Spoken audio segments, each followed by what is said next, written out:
Good evening and welcome to the Dusty Feet. Okay, so let's get to the links first and then I'll talk about what I need to talk about.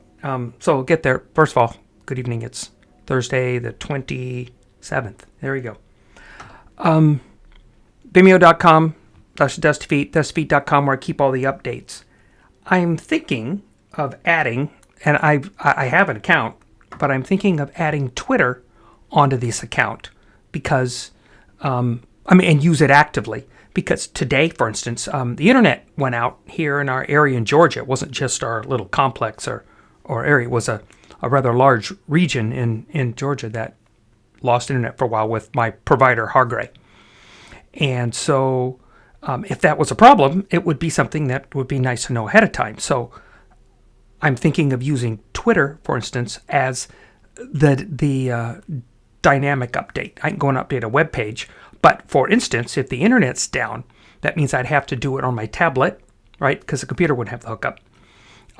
Or, which I can, on that. Or Twitter, which happens to be very easy for those kind of conversations. So I'll probably start using Twitter actively to manage those kind of things. So it's the Dusty Feet 2. It's at the Dusty Feet 2, the number 2.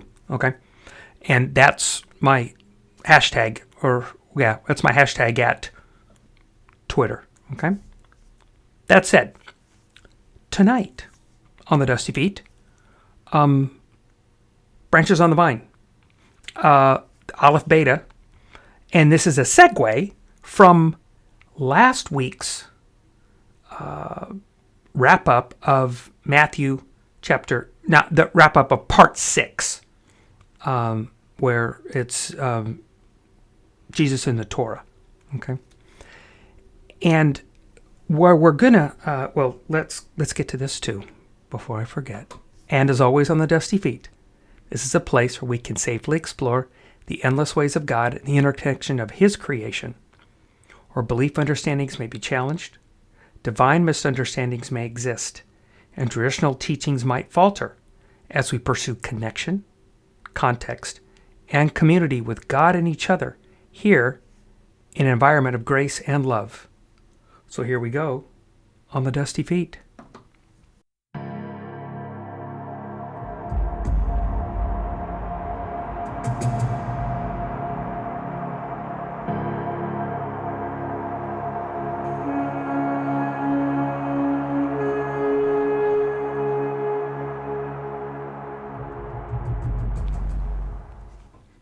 I should probably mention something too. For the YouTube people, and there was a chat on YouTube and people can answer. Facebook, they could. Vimeo, there is a chat. If you go to Vimeo's and do it, I'm trying to put that link up in the Facebook so many people click on it. There is an option to chat. And on the Dusty Feet, on the web page, if you go, it's broadcast there live. You'll see the stream. And there's a chat box. You can type in your name to start, and then you can chat in on there too. So the chat option is not gone. It's just that's where it's at now rather than if you were on Facebook or you were on YouTube. Fair? Okay. So what we have here is we wrapped up part 6, Jesus in the Torah, and Mackie at the end shoots to Matthew 22. Okay? And I think it's a good place to go. That's a busy chapter. There's a lot going on in that chapter. I'm starting to look at Scripture, especially the Gospels, differently. And I'd have to say it's partially in my mindset and thinking of The Chosen, where Dallas Jenkins has an agenda on how he wants to tell his story. Okay, so he puts the episodes in the order that they're in to get that. I just noticed that John the Baptist is going to show up in this season 2 in this, and you realize that John the Baptist's that interaction happens after Yeshua's he gets arrested right after Yeshua's tempting in the wilderness and blah blah blah blah. So the timing that that Dallas Jenkins has is different than what's in Scripture, but he has a purpose and a story to tell, kind of like each of the Gospels do, okay? And I don't necessarily have a problem with that, because that's how he's telling his story. What he says in his story and those other things, that's all Dallas Jenkins wants to do when he's telling this story. And I think about that when we're reading like Matthew in its entirety. So if you could think about Matthew as a movie, okay, and it happens as it's being told. In other words, as the story's written. So that's the script, is the book, okay? Meaning the scenes as they play out. You're going to have to figure out as a director how you're going to segue these scenes, because the original audience, I think, gets the transitions from scene to scene, okay? Matthew 22 is a very busy chapter. Don't want to get off too much on a side trail, on a Rabbi trail, but the differences between the Pharisees and the Sadducees, for instance, right? One of the biggies is resurrection, and the Sadducees, that was one of the big differences between the Pharisees and the Sadducees. The Pharisees said yes, Sadducees weren't convinced. You would think Sadducees more of where we think a Karaite Jew would be, closer to that thought process. If you're trying to wrap your noodle around that a little bit, do a little Karaite Jew understanding of how that works, and I think you'd get a little bit of an indication of what Sadduceitic goes. As we transitioned after Yeshua and after this, in this power struggle that happened, we Pharisees won out. Okay, what we have later with rabbinic teaching and how we see Judaism reflected today is a Pharisaic fallout's not a good word. Its lineage, its ancestry goes back to the Pharisees, not necessarily the Sadducees. Okay, because in that one he talks about resurrection, and you notice where he gets to this, and he's going to mention this clip. He says after he had silenced the Sadducees. In other words, he had.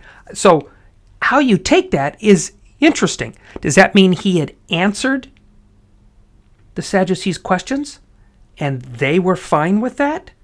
Or the fact that what he'd said gave the Sadducees had to go back and talk about this. They were done and engaged in that particular event, that they pulled back because just give an answer. Or if he had, in fact, answered the question that the Sadducees were asking.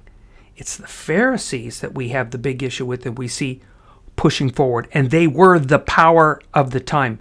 Caiaphas and the illegitimate high priest at the time, and the court around him were Pharisaic. Okay, so that's what we get in the transition. So always try to look either side of a text you're reading just to get an idea where it sits in the movie, because you're pulling a part out of a story. Matthew has a movie, in our vernacular today, be a book there, but a movie played out, and this is how he wants it told with everything that he's talking about. The interesting part about Matthew is that a lot of the time, Mackey coins the phrase a glowing hyperlink, that he references something, a line from another movie, that you'd have to know that movie to get everything that goes with it. It's not just the line. It's all the story that's packed in with it that you're dragging into your story. Okay? And Matthew is a master at this with his book. It is absolute mastery. Okay? And we're covering this as we do the Matthew series, and it will be long. That said, now we're in 22, and he plays this. So I'm going to go back, play a short clip so we know where we're segueing from before we get to the AlephBeta side, and we'll talk about that. So let's listen to Tim Mackey first with this clip as it segues into tonight's topic. And it all comes together in a teaching of Jesus. It's the last slide I'll show you. It's in Matthew 22, where he brings all of this together. You'll just see all the dots connect right here. Hearing that Jesus silenced the Sadducees, The Pharisees then got together, one of them an expert in Torah, tested him with this question: Teacher, what's the greatest commandment in the Torah? Jesus replied, love. Love. Love the Lord your God with all your heart, all your soul, all your mind. That's the first and greatest commandment. Oh, here's the other greatest commandment. Wait, we just asked you for one, Jesus. Yeah, but there's two greatest commandments, right? And they are this: love God and love your neighbor as yourself. All the Torah and prophets hang right here. Who are the Jeremiah 31 people that Jesus sees himself bringing into being? It's people who are so bowled over by the fact that Jesus has moved towards them in spite of all of the crap that's in their hearts and their minds and the way we think about people and ourselves.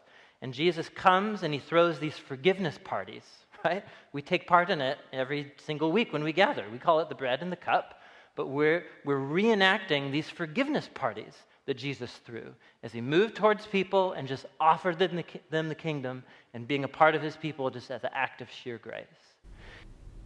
Okay, so love. And I had the chance in listening to things that I listened to this this episode from AlephBeta on why are the 10 Commandments important, okay? Which would be, don't forget, Jesus is referencing these. The glowing hyperlink is taking you there. It's glowing. The hyperlink is taking you there because they're bringing this up. Yeshua's answering them, okay? So now, listen to this, okay? And what I want you to do is relax. We're not trying to make you Jewish by any stretch, okay? Relax. But listen to this and we'll listen to how it plays out. And like Rabbi Fohrman has done so many times, just wait till the end, okay? That's my encouragement to you, is wait till the end. So let's listen to Rabbi Fohrman on AlephBeta with Why Are the 10 Commandments Important? Hi, my name is Rabbi David Fohrman. Today we'll be discussing the 10 Commandments and why they might still be relevant after 3,000 years, and we'll begin with a little story. You're just boarding this long-haul flight, and there's this guy, Joe, who sits down next to you. And he's so happy to meet a proud Jew. He says, you wouldn't mind if I asked you a couple questions, would you? And you're stuck with Joe for the rest of the flight. And he says, if you have to boil it down for me, just like in a few sentences, what would you say your religion's all about? Nothing complicated, just a couple sentences. My religion is about love, and whenever I think about love, I just get so spiritual feeling. It's just the greatest thing in the world. You Jews, what's your religion about? So, you're thinking about this for a while, and we just learned there were all these laws in the Torah, these commands, so you figure, well, I got laws. And Joe looks kind of puzzled. His religion over here is all about love, and your religion's all about laws. And if you think about laws and love sounds a lot more exciting than laws. Joe says to you, well, I don't get this really. What would be so spiritual about laws? How does that even work? So what I want to talk about today is what would you say to Joe? How would you boil down Judaism in just a couple sentences? I think one way we can envision perhaps a better conversation with Joe would be to kind of search for an organizing principle within Judaism. Is there any natural, organic thing around which all of these myriad of 613 commandments revolves around?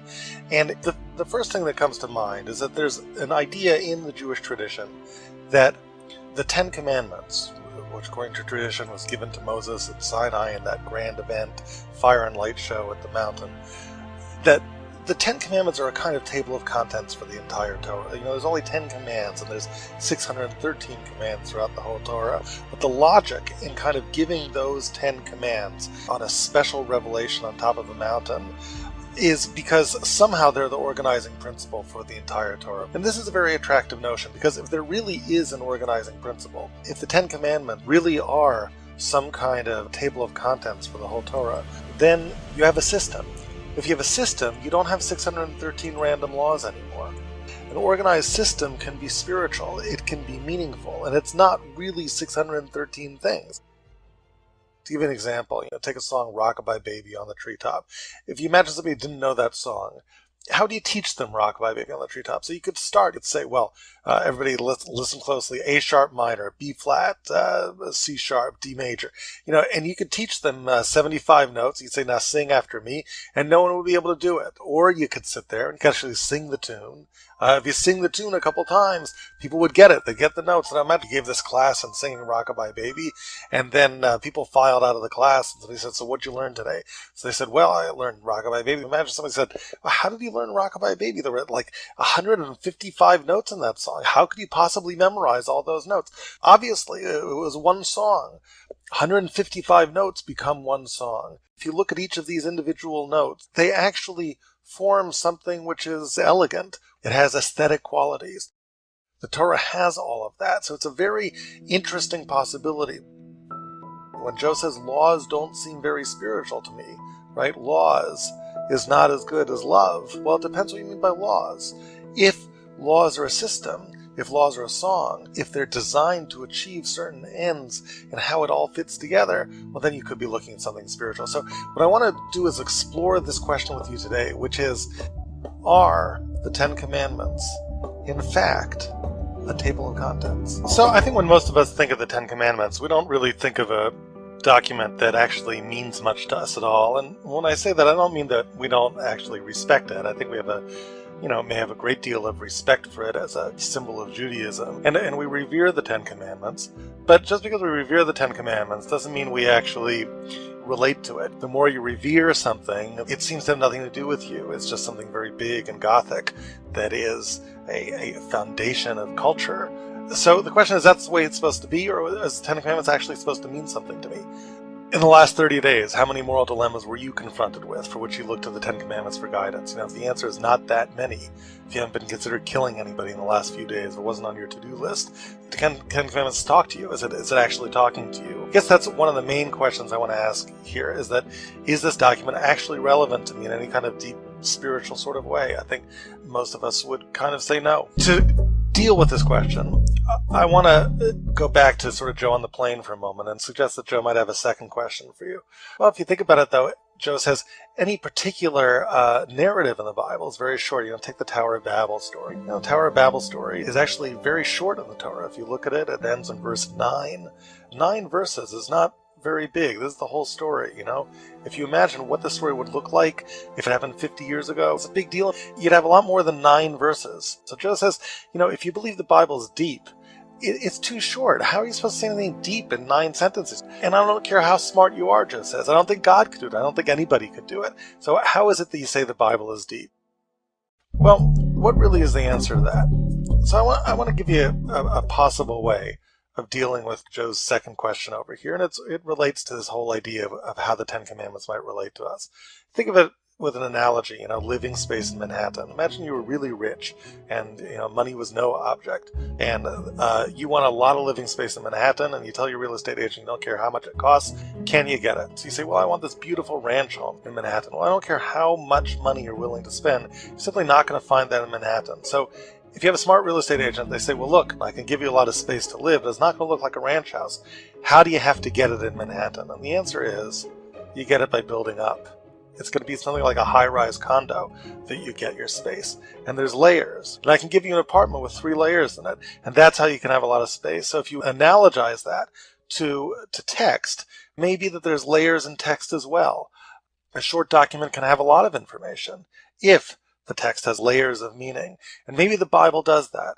Maybe there are such things as texts that have those kinds of layers. You can have a tremendous amount of meaning if all these layers sort of interact with each other. Now, that sounds very ethereal. Let me try and make it a little bit more concrete for you and talk about some texts that sort of have these layers. One way you can discern layers of meaning in any document is to really realize that any document sort of has 2 elements to it. And both of those elements contribute to meaning. So if I'm looking for the meaning of a document, most of us look directly to content, but we ignore the fact that there's something else that tells us meaning, and it's sort of backhanded, and that is the structure of the document. Now by structure, I don't really mean anything fancy. I just mean just sort of very obvious things that contribute to understanding the document.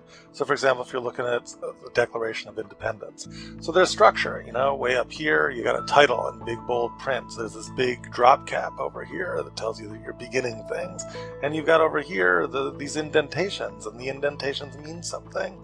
They tell us that paragraphs are beginning, and there's smaller units, right? There's periods, there's commas. Really all this punctuation is really ways in which the author communicates not just content, but structure, how it sort of fits. And the structure is something we don't really pay attention to. Nobody thinks about the periods and commas and paragraphs in a document, but the structure is very important in understanding the meaning of the document. There can be meaning layered into structure. What I want to argue to you is that there's that kind of fascinating structure in the Ten Commandments itself, in this document over here, a very simple looking document, but if you look at it, there's layers of structure and there's meta layers of structure. We're going to try and discern those, and each layer contributes vastly more meaning than the other layer. So what you have is a relatively little content. There's not many words over here in this document, but there's a tremendous amount of meaning, a tremendous amount of information layered into it. How do we discern the layers of the document? So I want to challenge you, before you go on, just stop, take a look at the text of the Ten Commandments and just ask yourself, what are the most obvious structural features here? The first layer is a very obvious piece of structure. What obvious structural feature just jumps right out at me? And then, as you see that, take a look for a second layer of structure, a third layer of structure. What are those layers? Let's just start with the first one. What's the first layer of structure? So we just take a quick look at a visual representation of the Ten Commandments. The most obvious thing that stands out is just the fact that there are 2 tablets. But it doesn't have to be that way. If there was only 1 tablet, no one would have been terribly surprised. The fact that there's 2 seems to imply that there has to be 2 categories. The only question is, what are those categories? If you just look at the Ten Commandments, the first side, these are basically relationships between people and God, and the second side is really about relationships between people and other people. It just seems to be true. But the question is the first side really about relationships between people and God? Let's just kind of go through them. The first side is, I'm the Lord your God. That's commandment number 1, and that's clearly relationship between us and God. And we go to commandment number 2, do not have any other gods before me, don't take my name in vain. These 2 are also about relationships between man and God. Honor the Sabbath and keep it holy. The Sabbath is going to be something which God wants us to honor. So, so far we've got 4 commands, and all of these are about relationships between people and God. And finally we get to the 5th and last command, and it's honor your father and mother. And that seems to be the fly in the ointment, right? Because last time I checked, your parents are people. And so what are they doing on this side if this side is relationships between people and God? So what we really need to find is some sort of common denominator between God on the one hand, which is the first 4, and parents on the other hand. I think the answer really is that we often think of God as our creator, but God is actually just one creator because we have human creators also. So if you think about it, the first tablet is really about what we might call vertical relationships. If you imagine kind of a modern art painting, if you put a person down at the bottom, you draw the parents on top, or you draw God on top.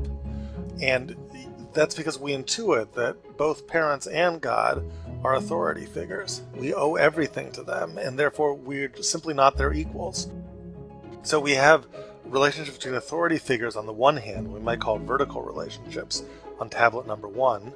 And that suggests that what tablet number 2 is really about is horizontal relationships, or relationships with peers. So this really is kind of the first layer of structure, which just emerges from the fact that there's 2 tablets. The next layer of structure, I think, comes from the fact that each of the 2 tablets just happens to have 5 commands on it. What does that imply? Maybe there's some kind of correspondence between the 2 sides. Maybe all of these kind of link to each other. Maybe they correspond. What I want you to think about is, why does it matter if there's a correspondence between these 2 sides? I want to come back to the Joe on the plane question, which is basically in 2 sentences what we say Judaism is about. And that question was really asked many, many years ago in a famous story of the Talmud. A man by the name of Hillel, great sage of Talmudic times, and a prospective convert, somebody who is seeking conversion to Judaism, comes up to Hillel and says, if I stand on 1 foot, could you teach me the entire Torah? I'm willing to learn everything, but you gotta give it to me while I stand on 1 foot. And most of the time when we think about this story, we think of it kind of as a practical joke, but the one question which a prospective convert has a right to ask is, help me understand what it's all about. Hillel gave him an answer. That which you hate, don't do to your fellow. That's the whole Torah. The rest is commentary. One of the things we often confuse it with is something Rabbi Akiva said. Love your neighbor as yourself. Hillel didn't actually say that. And one of the interesting questions is why. Love your neighbors yourself is actually a verse in the Torah. What Hillel says, that which you hate, don't do your fellow. That's the whole Torah. The rest is commentary. It doesn't say anywhere in the Torah. And one of the questions you might ask is, what's the source? Where did it even come up with that? If you even compare these two things, there's something appealing about what Rabbi says. It's about love. Love is compelling. Love is appealing. Love seems stronger. It seems to be demanding more of people. It's actually a positive thing. You think about what Hillel says, it's actually kind of negative. It doesn't really require anything. You don't have to love at all. If I do all this, have I really loved you? Where did Hillel come up with this? Why did he come up with this? Hillel didn't make this up. And if we understand the Ten Commandments from a structural angle, we will see the power in what it was that Hillel was trying to say. So let's come back and try to do that. We talked about one element of structure, horizontal relationships, vertical relationships. I want to talk about a second element of structure now. The notion that perhaps the two sides of the tablets mirror each other. What it actually means is that in a certain kind of profound way, there's really only 5 commands, not 10. In other words, these things are the same idea. It's just that this expresses itself in the world of man's relationship with his creators. And this over here, it's that idea expressed in a different world, in man's relationship with his peers. So the reason why there's 10 commands is because there's 10 expressions of 5 fundamental principles. Those express themselves in the 2 basic kind of worlds that we live in. We live in our world with our creators, we live in our world with our peers. I can find the common denominator in each of these commands and be able to extrapolate it to the basic principle. What's the line that links this idea on one side of the commandments to this idea on the other side? What happens is that the Torah both gives me a sense of relative certainty in trying to interpret it and understanding what's going on, and also gives me a sense of meaning. There's something deeper than each one of these commands. And it's the principle that underlies them. So at this point, what we're really arguing is that there are only 5 basic principles in the 10 Commandments. There are 10 discrete laws, but 5 basic principles that govern them. And that's because each one of these principles expresses itself in 2 slightly different spheres, in a sphere of vertical relationships and a sphere of horizontal relationships.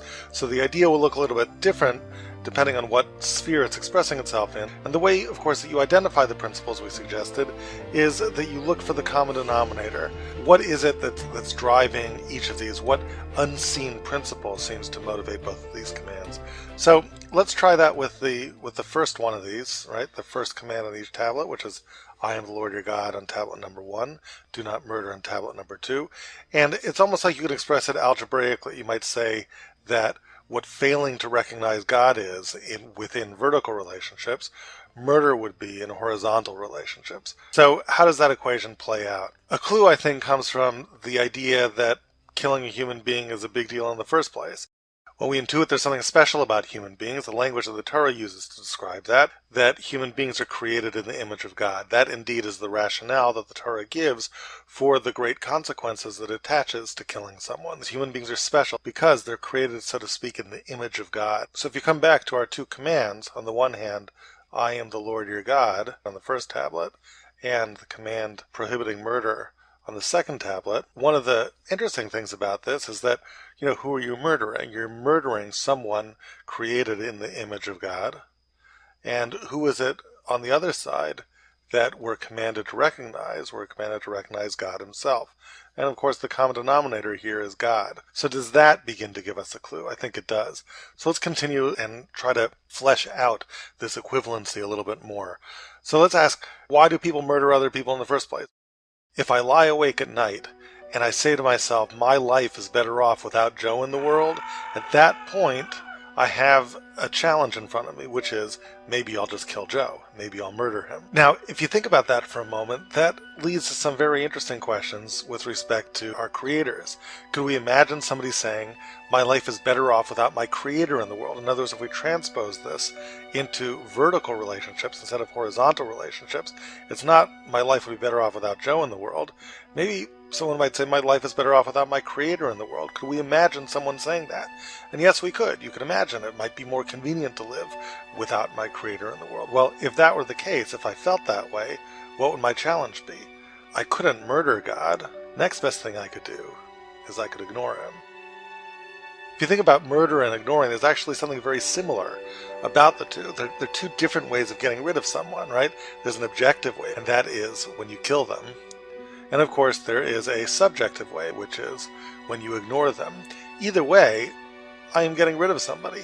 So there's a very interesting equivalence that the Torah seems to be setting up between, murder on the one hand and ignoring on the other. They're really the same kinds of things. So if we come back to the first principle that seems to emerge, the idea that when it is inconvenient to have somebody else around, whether that someone else is my creator or whether that someone else is a peer, do not give in to the urge to get rid of them. Rather, recognize the existence of the other. Deal with them. And that brings us up to commandment number 2 on each side, which is going to be, do not have any other gods before me, and do not commit adultery. And when we think about the equivalence between them, if you think about adultery, somebody invading a committed relationship between a married man and woman, think about the worship of idolatry, there really is something common about them. What adultery is in horizontal relationships, idolatry is in vertical relationships. To adulterate means to mix in something where it doesn't belong. There's two kinds of sacred relationships. In the horizontal realm, we would call that marriage. In the vertical realm, we would call that worship. These are very, very exclusive relationships. And when I bring something that doesn't belong, I can betray that relationship and destroy it. So commandment number 2 is don't do that. And that brings us to commandment number 3. Do not take my name in vain and do not steal. How would you see the common denominator there? The hint that I would give you is the rabbinic interpretation of do not steal is very interesting. The way the rabbis interpret that as specifically a command against kidnapping. It means to take the human body. And what that seems to do is create an interesting kind of equivalence between the human body, somehow in God's name. I think that mystery will give us an insight into what principle 3 is. And an interesting clue, I think, comes from the Hebrew word for don't take God's name in vain. Interestingly, in Hebrew the word is lo tisa, which doesn't really translate as don't take. The word tisa actually means to lift up or to carry off. It looks much more like carrying. It's almost as if God's name is being visualized as some sort of tangible thing that you could pick up and carry off. What does it feel like when you come home and you see the policeman outside your home? You see all the yellow police tape. You see your house broken into, the shattered glass. And almost universally people will say it feels like you're being violated. And being violated is normally something that we talk about in terms of ourselves. Rape is a violation. Our body is attacked. But what the Ten Commandments is suggesting really is that you can be violated another way too. You can violate a relationship by taking somebody's precious things. And this really gets to the commonality between the rabbinic interpretation of stealing, which, as we mentioned before, is kidnapping, and taking God's name in vain. Kidnapping, of course, is taking a person's body. If you think about your body really is your most precious possession. Normally we think about possessions, we think about, the money you have, the car you have. We don't really think about your body as a possession. You think your body is actually the thing that owns the money, the chains to the car. But in fact, that's not really true. And one of the greatest proofs that's not really true is the expression that we have for our body, which is we call it my body. My body means there's a me that has the body. My body, it's the way my sense of self gets expressed in this world, and therefore it's the most important thing that I have. It's absolutely invaluable. Well, if you think about it, what a person's body is in horizontal relationships, God's name is in vertical relationships. God doesn't have a body. How does God's selfhood express itself in the world? Through his name.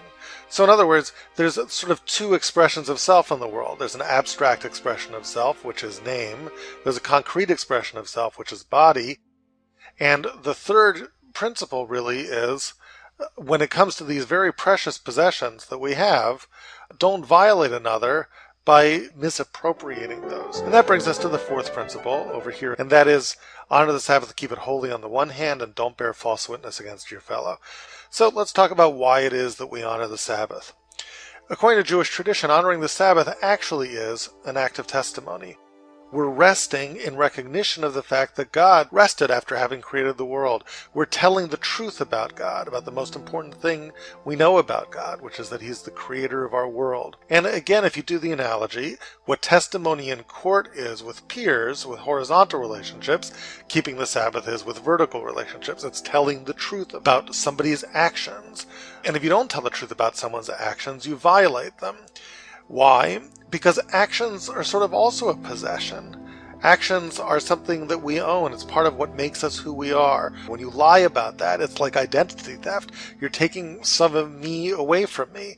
It's not like you're actually killing me, right? It's much more abstract than that. It's not even like you're stealing from me and attacking my possessions, but you're sort of attacking my reputation. And what this fourth principle gets to is this idea of safeguarding reputation or safeguarding acts. And with that, we get to the fifth principle, perhaps the hardest to see of all. Do not covet in peer relationships. Honor your father and mother in vertical and creator relationships. Somehow there's a correspondence there. What is the commonality there? It's almost like if you have a certain personality flaw, it will express itself in dishonoring your parents in creator relationships. It will express itself as coveting in peer relationships. What is that flaw? What principle emerges from these two commands? So, we're up to the fifth principle, and we've been trying to discern it from the two commands in vertical relationships and horizontal relationships that seem to express the principle. Honor your parents on the one hand, don't covet on the other. So I think the question we really need to ask is, why is it that people covet? Why is it that they so desperately want these things that other people have? Where does that come from in the human psyche? And the Torah gives us a hint.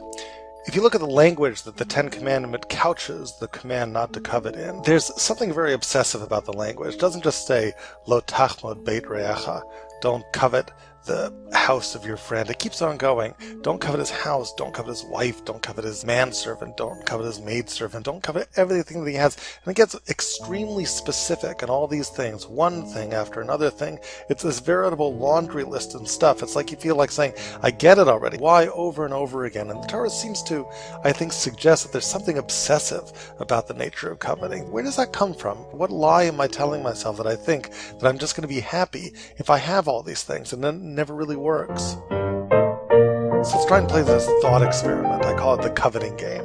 Imagine you're coveting something. Here's your friend Joe, right? And it turns out that Joe has this beautiful widescreen TV, and you've decided that there is nothing you want more in life than Joe's widescreen TV. So you're desperate about this, and you keep on asking Joe for it, and Joe just won't sell it to you, he won't give it to you.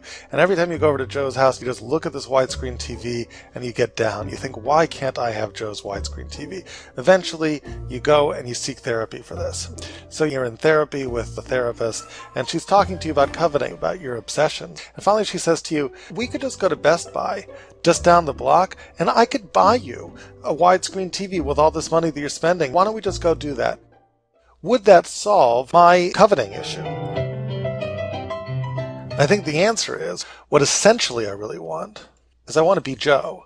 I don't want to be me. And the great lie I'm telling myself is that if I can just get enough of Joe's things, then I can somehow crawl out of this terrible space, which I call my own life, and somehow feel as if I'm occupying a different role in the world.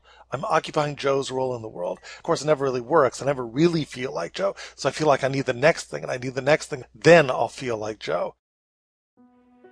Now, if in horizontal relationships I was given to coveting, what would my vertical relationships look like? Think about your parents. Why would you honor your parents? The reason why you honor your parents is because they gave you everything you have. But what if everything you had wasn't good enough? What if they gave me the wrong education?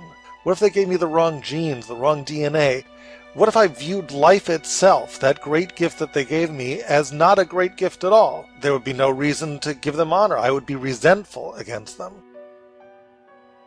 So if the Torah is saying don't covet on the one hand and honor your parents on the other hand, what it's really saying is don't abrogate yourself. You don't need to seek out someone's life and try to be Joe. And your parents did give you something immensely valuable for which you are eternally in debt to them, and that is your life. That life is worthwhile. When you honor your parents, what are you really saying? You're saying the gift they gave you was meaningful. The life that they gave you was incredibly valuable. There is no greater act of self-affirmation than honoring your parents. When you honor your parents, you're actually affirming your existence. The fifth principle is recognize yourself. You do have something to honor your parents for. You don't need to covet and try to occupy somebody else's place in life. What we've seen to this point is two layers of structure. The first layer, 2 tablets. The second layer, horizontal, the mirror. 5 principles that emerge from 10 commandments. But there's a third layer of structure, the vertical relationship between the 5 principles. Can we discern any relationship in these as we go from 1 to 2 to 3 to 4 to 5? When we add up these principles, they're not just a bunch of random principles, they relate to each other. How is it that we understand the nature of the connections between these 5 principles? Take a look at principle number 1 and principle number 5. See any connection between them? Don't do away with the other is how the 10 Commandments begins. Don't do away with yourself is how the 10 Commandments end. And that brings us, I think, to the connection between the first 4 principles in the 10 Commandments. What the 10 Commandments are really saying is don't violate them. There's different levels of violation, because there's different orbits of self. The first level of self is your body. Don't violate another person by destroying them. This is the prohibition against murder on the one hand, or subjective killing, ignoring. But there's another level of self. Don't violate marriage, idolatry, this sort of sacred relationship. Don't violate that either. Don't violate possessions. It's also through robbery that I can feel violated. And then there's something else that I own that I can feel violated, which is if you take away my acts from me, sort of identity theft, if you destroy my reputation, testify truthfully about who I am. All of these things are about non-violation, sort of 4 concentric levels of self. What's the 5th command about? The 5th command is about not violating me. At a certain point, your brain is going to kick in. You're going to say, if everybody else is so special that they can't be violated by me in any of these different kinds of ways, if everybody else has that little spark of godliness which makes them so precious as to not be violated, maybe I have it too. And that, I think, is the kernel from which self-esteem grows. Which brings us back to Hillel. Hillel tries to boil down the entire Torah to one principle. That which is hateful to you, don't do to your friend.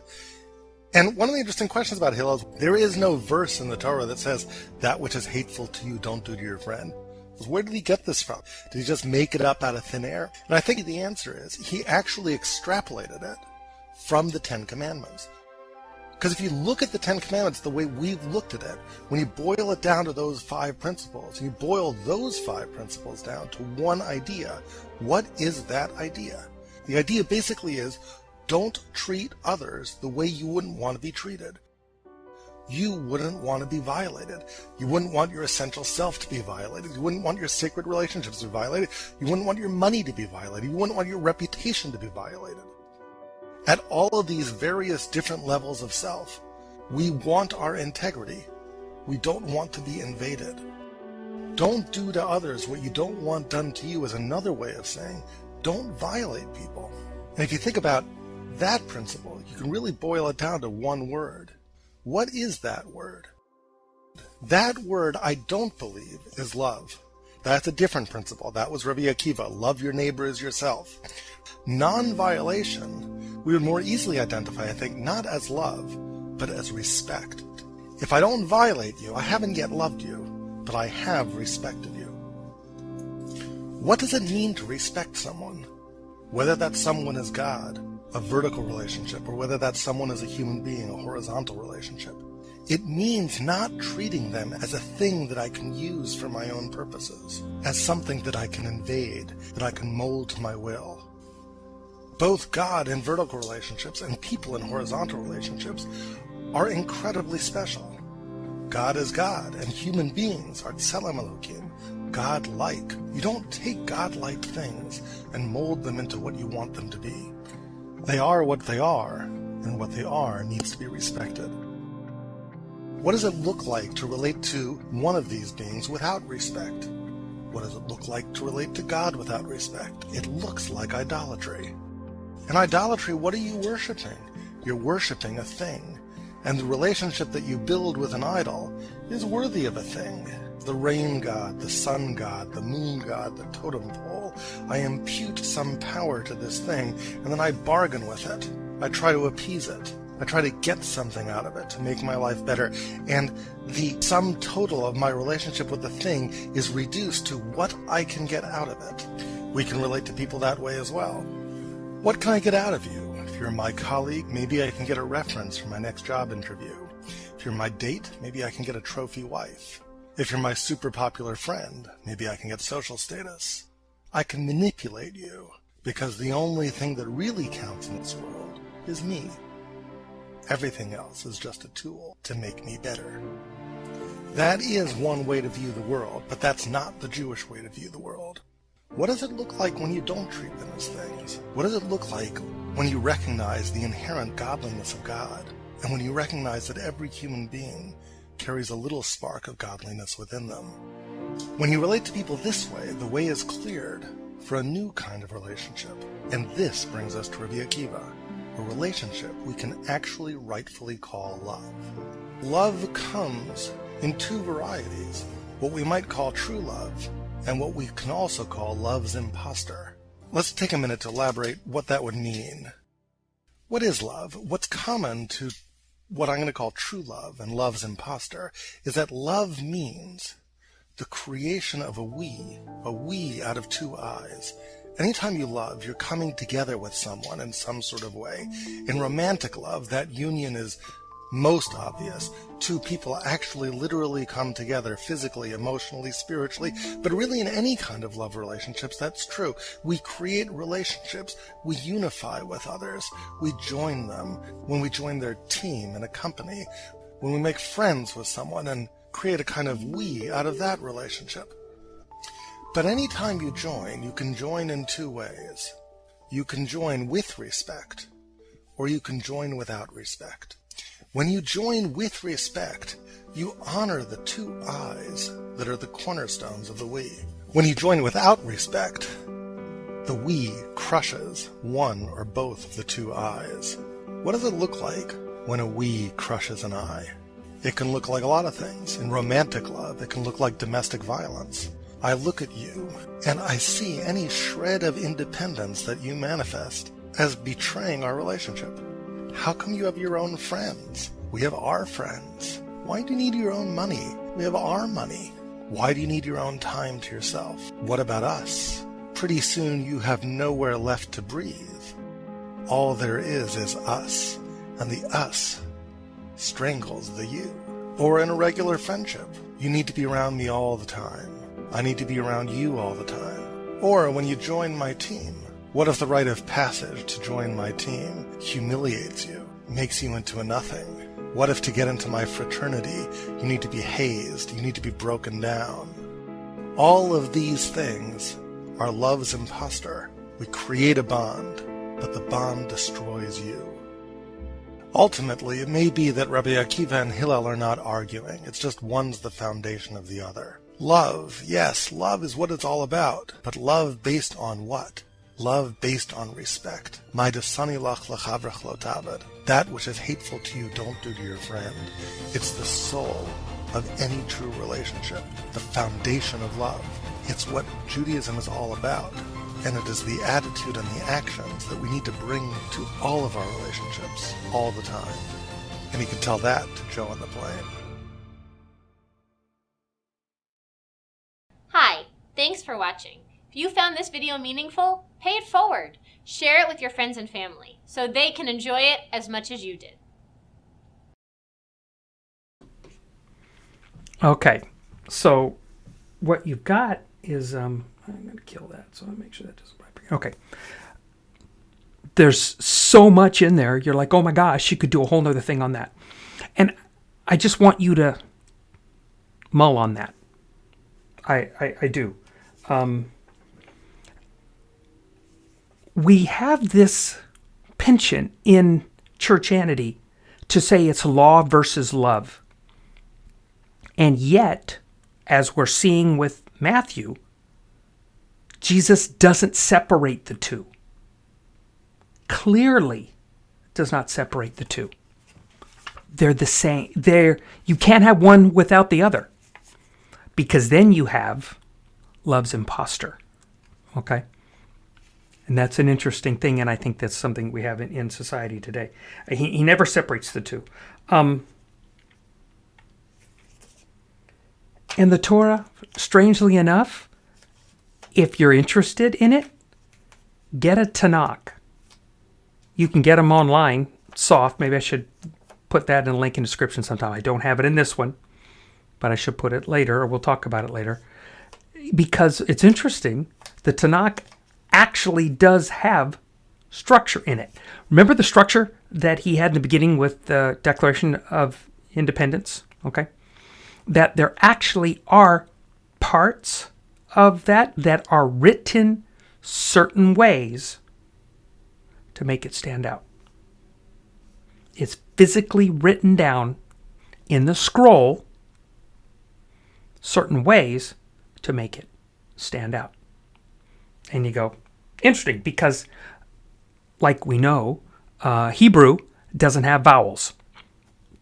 It's interesting. I don't want to get too far off subject, but the Masoretic text puts what Mackie referred to with that it's a post word that they stuck in there was jots and tittles. His analogy I loved much better, where it was just how the letter's written. Okay, that is actually the accurate piece. The jots and tittles is an obvious one that goes with the Masoretic text because they got little dots to vowelize.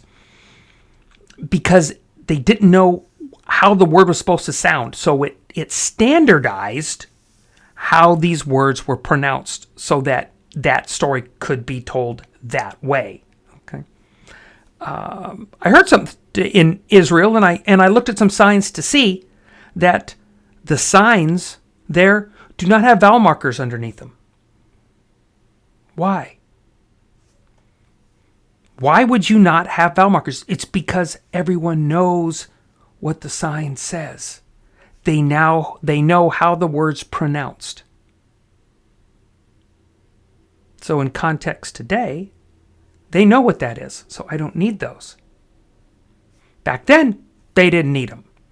We get it much further down the road. However, when options come in, then we have them in English, and we'll talk about that sometime.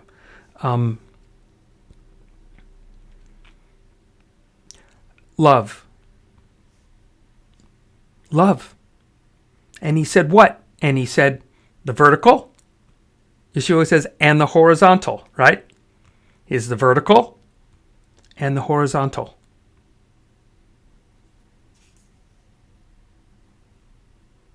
And then his examples went on to show you. Actually, it started to hit me a couple of the points where some of his teachings, situations, parables, and you'd say, okay, were those particular points that Fohrman brought addressed in there?